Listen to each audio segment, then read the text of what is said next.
और इनको उस समय बिना किसी विवाद के 1 दिसंबर 1915 को भारत का आजीवन राष्ट्रपति चुना गया और मान्यवर बरकतुल्लाह खां को प्रधानमंत्री चुना गया। लेकिन जब ये बात आम जन में आई, फील्ड के अंदर आई, उस समय भारत के अंदर आज़ादी का जो आंदोलन जो नेता लड़ रहे थे, कर रहे थे, मैं नाम तो नहीं लूँगा, आप सभी जानते हैं, जरूरत नहीं मुझे कहने की, उनको ये बात रास नहीं आई। जबकि 4 देशों ने मान्यता दे दी थी, जिसमें अफगानिस्तान था, जापान था, चीन था, जर्मनी थी, मान्यता दे दी थी, लेकिन उस नेतृत्व ने इसको मान्यता नहीं दी। और ये देश 32 साल के बाद 15 अगस्त 1947 को पुनः आज़ाद हुआ। यदि उस समय वो मान्यता दे देते तो भारत के अंदर न पाकिस्तान जाना था, न बांग्लादेश जाना था, न नेपाल, न भूटान, न बर्मा, ये सारे भारत का अभिन्न अंग बने रहते और भारतवर्ष बना रहता। मथुरा से लोकसभा का चुनाव लड़ा था। उस समय उस लोकसभा सीट से मथुरा से कांग्रेस से जाट नेता दिगंबर सिंह जी चुनाव लड़ रहे थे और उससे जनसंघ से मान्यवर अटल बिहारी जी चुनाव लड़ रहे थे। दोनों शख्सों को कांग्रेस और उसको पटकनी देकर ये लोकसभा में निर्वाचित हुए और इन्होंने दिल्ली चलो का नारा, राजा महेंद्र प्रताप का नाम उन्होंने सिलेक्ट किया। अब जो व्यक्ति सारे मानवता के लिए, पूरे संसार के लिए, सभी देशों के लिए ऐसा काम करे, उनको नोबेल पुरस्कार देंगे। तो उसके लिए एक शर्त होती थी उस जमाने के अंदर, जैसे भारत में तो वायसराय होता था सबसे बड़ा अंग्रेज, न तो उस अंग्रेज वायसराय ने यह मान्यता दी और न उस कांग्रेस के नेतृत्व ने, लीडरशिप ने जो आजादी का आंदोलन लड़ रहे थे, उन्होंने भारत की आज़ादी के लिए यहाँ से अंग्रेजों को उखाड़ फेंकने के लिए जिन लोगों ने अपनी पूरी जिंदगी खपा दी, उनमें एक बड़ा नाम है जाट राजा चौधरी महेंद्र सिंह प्रताप का। हाथरस रियासत के राजा महेंद्र सिंह प्रताप ने 32 वर्ष का अज्ञातवास झेला, विदेशों में रहे और 1 दिसंबर 1915 को अफगानिस्तान के काबुल में कई राष्ट्राध्यक्षों की मीटिंग में उनको भारत की अस्थायी सरकार का प्रथम राष्ट्रपति बनाया गया, घोषित किया गया और प्रधानमंत्री घोषित किया गया मौलाना बरकतुल्लाह खां को। हाथरस रियासत के राजा महेंद्र सिंह प्रताप की शादी हुई थी जींद रियासत में रानी बलबीर कौर से। जब वो जींद आते थे तो उनको 11 तोपों की सलामी दी जाती थी। आज हम जाट राजा महेंद्र सिंह प्रताप की जिंदगी के बारे में बातचीत करेंगे, उनकी जिंदगी के अनछुए पहलू, ऐसी उनके बारे में जानकारियां जो आपने आज तक कभी नहीं सुनी होंगी। और बातचीत करने के लिए मेरे साथ खास मेहमान हैं, इतिहास की गहरी जानकारी रखने वाले चौधरी भलेराम बेनीवाल जी, रिटायर्ड प्रिंसिपल हैं, 80 साल की उम्र हो चुकी है। आप वीडियो को शेयर करना, चैनल को सब्सक्राइब करना, अपने कमेंट्स जरूर लिखना। आपके पास भी यदि राजा महेंद्र सिंह प्रताप के बारे में कुछ जानकारियां हैं तो कमेंट्स करके जरूर बताना। अब बात करते हैं। नमस्ते सर। नमस्ते साहब जी। ठीक हो? बिल्कुल ओके साहब। बताओ, आपने किताब भी लिख रखी है महेंद्र प्रताप जी पर। आदरणीय साथियों, लेखन मेरा ध्येय है और मैंने इनके बारे में बहुत पहले सोचा था। आज मैं आपके सामने विश्व के उस महानतम योद्धा, विद्वान, मानव के बारे में जानकारियाँ दूंगा। वो केवल भारत के ही महापुरुष नहीं थे, उनकी तो भारत को ही नहीं, वो जाति से ऊपर थे, पूरे विश्व को देन है इस महामानव की जी। राजा महेंद्र प्रताप ठेनवा गोत्री, मुरासान के राजा। इनका जन्म 1 दिसंबर 1886 ईस्वी को हुआ था और ये बचपन से ही बड़े तेज तर्रार थे। जब इनको विद्यालय के अंदर भेजा गया तो उस समय ही इनके जीवन की विचित्र घटनाएं आरंभ हो गई थी। इनके जो गुरु थे वो धर्म से इस्लाम धर्मी थे जी और इनका जो अपना धर्म था वो वैदिक धर्म को मानते थे और इनकी जो जवान होने पर शादी हुई वो सिख धर्म की जींद रियासत के राजा रघुवीर कौर की छोटी बहन बलबीर कौर थी। ये खूबियां इस व्यक्ति के अंदर थी। तो जैसे ये बड़े हुए, इनका जो जवान हुए तो 18, 19, 20, 21 के आसपास इनकी शादी कर दी गई जींद राजा के यहाँ राजा रघुवीर सिंह की छोटी बहन बलबीर कौर के साथ। और 1909 के अंदर इनके घर एक बेटी भक्ति देवी का जन्म हुआ और 1912 के अंदर इनके बेटे का जन्म हुआ प्रेम प्रताप का। और 1906 से 7 से लेकर 1914 तक इन्होंने भारत के भिन्न भिन्न प्रांतों और स्थानों का वर्णन किया और इस देश के हालात और दुर्दशा को देखा और इनका दिल पसीज गया। इन्होंने उस समय ये निश्चय कर लिया था, ये ठान लिया था कि मैं अंग्रेजी राज यानी अंग्रेजों का भुट्टा बना दूंगा। ये बातें चलते चलते सीआईडी के द्वारा अंग्रेजों तक भी जो यहाँ होते थे उनके पास पहुँच गई। उस पहुँचने के बाद उन लोगों ने इनको गिरफ्तार करने की कुचेष्टा की। किसी प्रकार इनको भी ये मालूम हो गया अब तेरे को गिरफ्तार किया जाएगा। उस समय ये देहरादून के अंदर थे। देहरादून से अपने गुप्त मंत्रणा और साथियों को सलाह के साथ ये देहरादून आए। देहरादून से हरिद्वार आए, हरिद्वार से रेल पकड़ी और चुपचाप निकल गए बम्बई के लिए। और बम्बई से ही चुपचाप ये शिपयार्ड के द्वारा विदेशों के अंदर निकल गए। जैसा कि कहते हैं कि सतयुग के द्वापर युग में त्रेता में श्री राम जी ने 14 वर्ष का वनवास काटा था और द्वापर में पांडवों ने 12 वर्ष का वनवास और 1 वर्ष का अज्ञातवास काटा था। और वर्तमान के अगर देखे जाए तो दक्षिण अफ्रीका के जो राष्ट्रपति बने बाद में नेल्सन मंडेला, उन्होंने 27 साल का अज्ञातवास काटा। लेकिन ये वो महामानव है जिन्होंने अपने जीवन में 32 साल का अज्ञातवास काटा। यहाँ से जाने के बाद अंग्रेजों ने तान मार लिए, वो पता नहीं लगा सके ये किस देश में किस जगह है। ये लगातार चलते रहे और इन्होंने कभी तो घोड़े से सवारी की, कभी खच्चर से की, कभी पैदल चले, कभी हवाई जहाज से, कभी रेल से कम 40-50 देशों का, यूरोप और एशिया के देशों का दौरा किया। 1 दिसंबर 1915 को कई देशों की महासभा हुई थी अफगानिस्तान के अंदर, जिसकी अध्यक्षता वहाँ के बादशाह चौधरी हबीबुल्लाह खान ने की थी। उसके अंदर 10-15 देशों ने भाग लिया था, जिसमें जर्मनी भी था, जापान भी था, चीन भी थे, इंडोनेशिया भी था, अफगानिस्तान के तो में तो था ही वो। और इनको उस समय बिना किसी विवाद के 1 दिसंबर 1915 को भारत का आजीवन राष्ट्रपति चुना गया और मान्यवर बरकतुल्लाह खां को प्रधानमंत्री चुना गया। लेकिन जब ये बात आम जन में आई, फील्ड के अंदर आई, उस समय भारत के अंदर आज़ादी का जो आंदोलन जो नेता लड़ रहे थे, कर रहे थे, मैं नाम तो नहीं लूँगा, आप सभी जानते हैं, जरूरत नहीं मुझे कहने की, उनको ये बात रास नहीं आई। जबकि 4 देशों ने मान्यता दे दी थी, जिसमें अफगानिस्तान था, जापान था, चीन था, जर्मनी थी, मान्यता दे दी थी। लेकिन उस नेतृत्व ने इसको मान्यता नहीं दी और ये देश 32 साल के बाद 15 अगस्त 1947 को पुनः आज़ाद हुआ। यदि उस समय वो मान्यता दे देते तो भारत के अंदर न पाकिस्तान जाना था, न बांग्लादेश जाना था, न नेपाल, न भूटान, न बर्मा, ये सारे भारत का अभिन्न अंग बने रहते और भारतवर्ष बना रहता। दोस्तों, इसी दौर में इन्होंने 1922 के अंदर आज़ाद हिंद फौज की नींव रखी थी, जो इनके इन दौरों के गुप्त अज्ञातवास के कारण थोड़ी धीमी हो गई, जिसको आदरणीय सुभाष चंद्र बोस जी ने पुनर्जीवित किया था। और 1929 में इन्होंने यूएनओ की नींव डाली थी, जो आज यूएनओ जिसके ऊपर इतने राष्ट्र, इतने देश आज काम करते हैं, सहमत है, उसके अंडर रहना पसंद करते हैं। और 1932 के अंदर इन्होंने एक राय दी थी कि विश्व सेना भी होनी चाहिए, ये इनका विचार था। उसी दौर में इनके बेटी जवान हो गई और इनकी बेटी को लोग बाग करने लगे, रिश्तेदार दोस्त बुलाए, बेटी तू शादी कर ले। बेटी ने यह जवाब दिया था, जब मेरे पिताजी वापस भारत आएंगे तो मैं शादी करूंगी। जब ये वापस भारत आए उस समय भक्ति देवी की शादी की उम्र निकल चुकी थी। वो भारत माँ की वो सपूत, वो बेटी, वो वीरांगना आजीवन शादी नहीं की, कुंवारी ही संसार से अलविदा कहकर चली गई।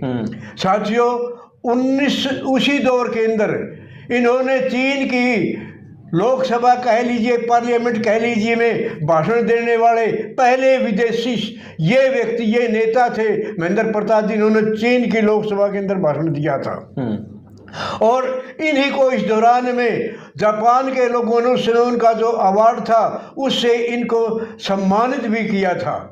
वो जैसे आज भारत में कहे नहीं भारत रत्न, उस समय वहाँ भी कोई सम्मान था जापान का, वो इनको दिया गया था। और उसी दौर के अंदर जब ये चलते चलते चले गए तो इनके बारे में अफवाहें भी फैलाई गई। एक बार किसी जंगल से गुजर रहे थे, बैठे थे किसी भीड़े जंगलों के अंदर, वहाँ से सांप का एक बिल था, बॉडी कह लीजिए सांप का बिल, उसमें से सांप निकल कर आया और अपना फन फैला कर बैठ गया। तो इन्होंने कहा, हे परमपिता परमेश्वर, मैं तो पहले ही दुखी हूँ, नाग देवता मेरे पे कृपा करो, हम आपको कोई नुकसान पहुँचाने नहीं आए हैं। जैसा कहते हैं जाको रखे साइयाँ मार सके ना कोई, वो स्थिति इनके साथ बनी है। और वो नाग देवता अपना फन ढीला करके अपनी भूमि में चला गया, इनको कुछ नहीं कहा। इसी प्रकार इनको इस दौरान 3 बार जहर देने का भी प्रयास किया गया, जिसके प्रमाण मैंने इस किताब, इस ग्रंथ के अंदर दिए है। किताब छोटी है लेकिन ग्रंथ ही कहूँगा मैं तो इसे। तो ये उससे भी बचते बचाते रहे और चलते चलते जब 1946 आया तो ये भारत में लौट आए। 32 साल का अज्ञातवास दसौटा पूरा करके, वनवास पूरा करके। और इन एक नारा दिया था उस जमाने में, चलो दिल्ली। और दिल्ली चलो के लिए इन्होंने 1956 के अंदर मथुरा से लोकसभा का चुनाव लड़ा था। उस समय उस लोकसभा सीट से, मथुरा से, कांग्रेस से जाट नेता दिगंबर सिंह जी चुनाव लड़ रहे थे। और उससे जनसंघ से मान्यवर अटल बिहारी जी चुनाव लड़ रहे थे। दोनों शख्सों को कांग्रेस और उसको पटकनी देकर ये लोकसभा में निर्वाचित हुए और इन्होंने दिल्ली चलो का नारा सार्थक किया, कामयाब किया। और इस तरह चलते चलते इन्होंने ये चलते रहे, देश के लिए काम करते रहे। और 29 अप्रैल 1979 को इनका शरीर पूरा हो गया और ये महान महामानव भारतीय नहीं पूरे विश्व की मानवता के लिए काम करते चले गए। इसी दौर के अंदर 1932 में जो एक नोबेल पुरस्कार होता है जो नॉर्वे की सरकार देती है, राजा महेंद्र प्रताप का नाम उन्होंने सिलेक्ट किया। अब जो व्यक्ति सारे मानवता के लिए, पूरे संसार के लिए, सभी देशों के लिए ऐसा काम करे उनको नोबेल पुरस्कार देंगे। तो उसके लिए एक शर्त होती थी उस जमाने के अंदर, जैसे भारत में तो वायसराय होता था सबसे बड़ा अंग्रेज, न तो उस अंग्रेज वायसराय ने ये मान्यता दी और न उस कांग्रेस के नेतृत्व ने, लीडरशिप ने जो आज़ादी का आंदोलन लड़ रहे थे उन्होंने इसके दी, इसलिए इनको वो अवार्ड नहीं मिल पाया, ये उससे वंचित ही रह गए। तो साथियों, इतना जीवन, इतना काम मानवता के लिए करते हुए ये महामानव भारत को भारतवर्ष बनाने वाले, इनके जो सपने थे, 29 अप्रैल 1779 ईस्वी 1979 इन संसार को अलविदा कहकर हमसे बिछड़ गए। ठीक है, 29 अप्रैल 1979 को विदा कह गए। अच्छा बताओ, इन्होंने कई स्कूल भी खोले, कॉलेज खोले। इन्होंने 1910 के अंदर जो विदेशों में घूम कर देखा, जिसको आज ITI कहते हैं, ये जो प्रशिक्षण होता है जिससे हमारे बच्चे देश के भिन्न भिन्न विभागों के अंदर टेक्निक सीखते हैं, वो टेक्निक का स्कूल ओपन खोलने वाले ये पहले भारतीय महामानव थे। और इन्होंने प्रेम विश्वविद्यालय और लड़कियों के लिए भी विद्यालय खोले थे और अपनी सारी जमीन जो थी वो प्रेम विश्वविद्यालय को दान में दे दी। जो संपत्ति इनकी उस टाइम थी वो सारी दान में दे कर गई थी जी। और लोकसभा के ये अटल बिहारी वाजपेयी को हराकर उस समय, और चौधरी जाट नेता दिगंबर सिंह को हराकर लोकसभा के सांसद बने, लोकसभा के ठीक है MP चुने गए थे। तो आजाद सरकार में मंत्री भी रहे क्या कभी ये किसी सरकार में?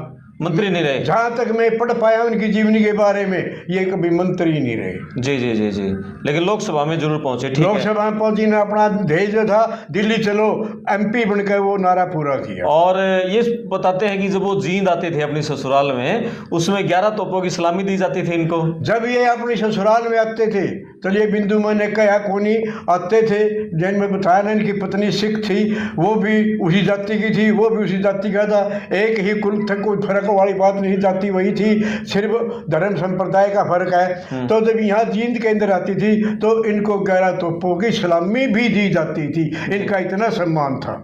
बिल्कुल, और खूब नाच गाना और खूब राजकीय तरीके से स्वागत। तो ये तो मनोरंजन के जैसे कोई टीवी देख लेता है, कोई फिल्म देख लेता है, कोई और चीज देख लेता है, ये तो उस जमाने में जैसे साधन थे मनोरंजन के, ये मनोरंजन भी कर लेते थे अपना। और मौलाना बरकतुल्लाह खां, फिर उनका आज़ादी के बाद उनका क्या योगदान रहा इनके साथ? मौलाना अब्दुल्ला खान के बारे में, उसके बारे में ज़्यादा ज्ञान मुझे नहीं है दोस्तों, वो फिर अपने इस पाकिस्तान वाले रोड़े नोड़ जला दिए और वह बात ऐसे ही घुलमिल हो गई। बिल्कुल, तो उस समय इन्होंने आज़ाद हिंद फौज की स्थापना की थी, बाद में उसकी बागडोर उन्होंने सुभाष चंद्र बोस को पुनर्जीवित की थी वो। हाँ, उनको सौंप दी थी भी आप उसको करोगे, आगे बढ़ाओगे। वो उन्होंने पुनर्जीवित करके वो हाथी बनाई थी, वो सेना थी जो सिंगापुर में और जगह जगह जाकर लड़ती रही, और सुभाष का भी क्या हाल किया था, वो मरिया कब था, कब गया, किस दुर्घटना में गया, वो सुभाष चंद्र की बोस की जीवनी अलग से है। बिल्कुल बिल्कुल, ठीक है। चलो और कोई बात है? अंग्रेजों के लिए जो सबसे बड़े 3 खतरे थे दोस्तों, जो मैं अपने सारे जीवन में निकाल पाया हूँ इस साहित्य से, इतिहास से। सबसे बड़ा खतरा था शहीद आजम भगत सिंह, जो गुप्त सर्वे अंग्रेजी सरकार ने करवा था। दूसरा बड़ा सबसे खतरा था राजा महेंद्र प्रताप, और तीसरा था सुभाष चंद्र बोस जी, बाकी कुछ नहीं था वो।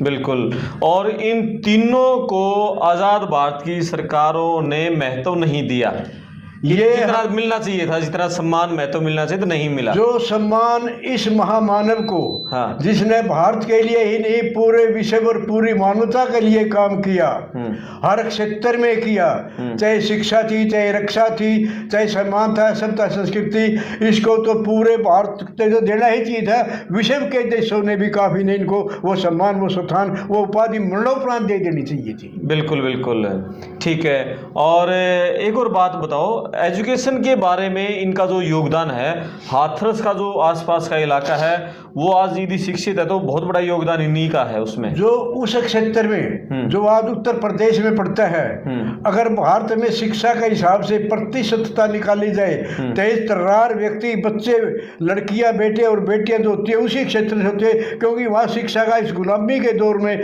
भारतवर्ष ने 1235 साल 1 महीना 25 दिन की गुलामी भोगी, वो लोग सबसे पहले शिक्षित हुए थे, इसलिए वो आज भी शिक्षा में बाकी भारत से एडवांस है। बिल्कुल, और इनके नाम पे अभी एक यूनिवर्सिटी का नाम भी इनके महेंद्र प्रताप, जो मैंने एक किताब लिखी जो मैं हाथ में लिए बैठा हूँ, ये चलते चलाते गिल साहब जैसे बुद्धिजीवियों महानुभावों के द्वारा ये भारत के मान्यवर आदरणीय प्रधानमंत्री श्री नरेंद्र मोदी जी और गृह मंत्री अमित शाह तक पहुंच गई, और उन्होंने इस किताब में के अंदर इनकी महानता, इनके गुण, इनके विशेषताएं पढ़ने के बाद अलीगढ़ के अंदर राजा महेंद्र प्रताप विश्वविद्यालय का शिलान्यास किया है। और मैं इस आदरणीय प्रधानमंत्री श्री नरेंद्र मोदी से आशा भी करता हूं कि वहां पर ये उनका विश्वविद्यालय तो स्थापना कर दी, मतलब हो गई पूरी, लेकिन वहां इनका एक जो भीम का स्टैचू है भारत के अंदर सबसे ऊंचे विश्व के, वो भी वहां पर बनवाएंगे। बिल्कुल, चलो और कोई बात छूट गई हो तो कहना चाहो तो?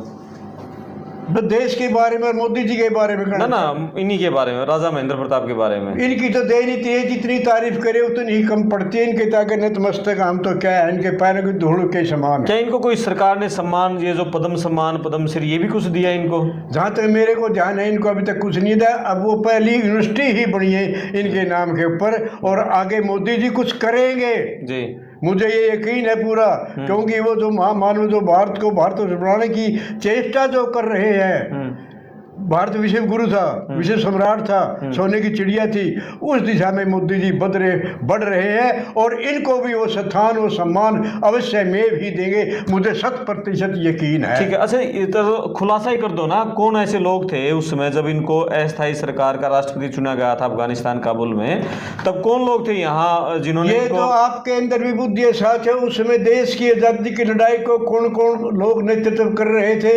महात्मा गांधी थे, जवाहरलाल नेहरू थे। दोनों तो ये थे ही थे, इसमें दो राय नहीं। बाकी तो हमारे आप जैसे कोई और होंगे, ऐसी बात नहीं। मेन तो ये दो ही थे। अच्छा, जिन्होंने ये कहा था कि ये सारा यश इनको जाएगा, तुम नीचे दब जाओगे, सारा नाम लेवा नहीं होगा कोई। ओके, इसीलिए इन्होंने उस सरकार को मान्यता नहीं होने दी। उस सरकार को मान्यता नहीं दी, ना होने दी, और न फिर इसको आजाद फौज की बाकी इसकी बातों के ऊपर मिट्टी ही डालते चले गए। जी, बहुत बढ़िया। और ये भी बातें थी राजा महेंद्र प्रताप के बारे में। आप अपने कमेंट्स करके बताना, आपके पास भी उनके बारे में बहुत सारे किस्से होंगे। और जींद रियासत में उनका ससुराल था और रानी बलबीर कौर से शादी हुई थी और खूब धूम धड़ाके से जब भी वो ससुराल आते थे स्वागत होता था। 2 रेल आई थी बाराती भरकर अलीगढ़ से जींद में, जब वो शादी करने के लिए आए थे तो 2 ट्रेनों में बुक थी, 2 ट्रेनें, और वो यहाँ बारात में आई थी। काफ़ी कुछ किस्से यहाँ के हैं और जींद के बटेऊ हैं भाई यहाँ के दामाद थे, बटेऊ थे। साथियों, इनकी इस महामानव की जीवनी लिखने में मैंने 50 ग्रंथों को पढ़ा है, तब जाकर ये ग्रंथ मैं लिख पाया हूँ। जी, बहुत बढ़िया। आप इसको पढ़ सकते हैं। राजा महेंद्र प्रताप का जो ग्रंथ है, राष्ट्रपिता कौन, महात्मा गांधी या राजा महेंद्र प्रताप, ये इन्होंने टाइटल है इस किताब का। राष्ट्रपिता कौन, महात्मा गांधी या राजा महेंद्र प्रताप। बहुत गजब के इन्होंने फैक्चुअल इसमें आंकड़े तथ्यात्मक बातें इन्होंने कही हैं। आपके कुछ कमेंट्स बताना। मैं आपका दोस्त करमपाल, धन्यवाद। धन्यवाद सर। धन्यवाद सर। थैंक यू, नमस्कार।